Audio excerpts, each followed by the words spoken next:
So hey everyone, today we are going to look Shopify store that how you can build your own store. So how does dropshipping work?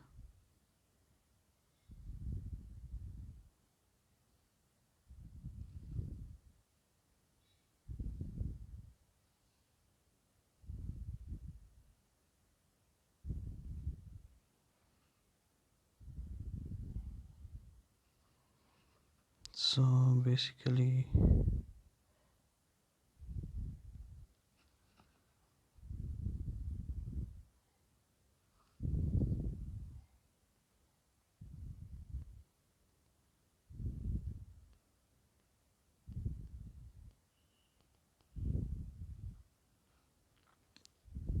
step 1, your customer place an order from your online store.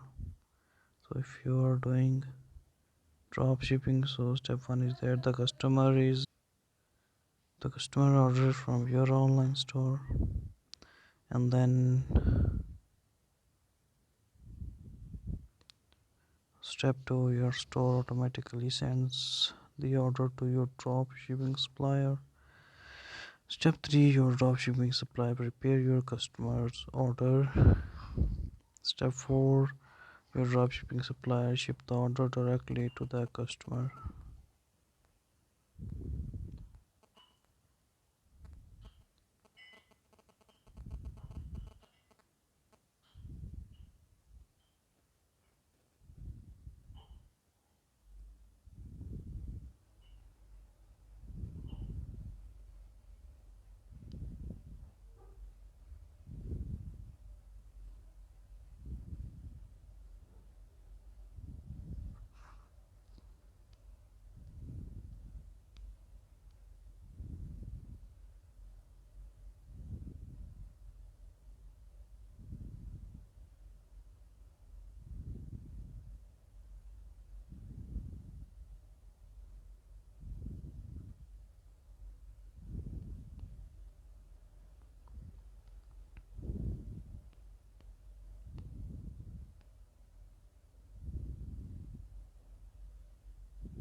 So there are many things that showing up in Shopify store.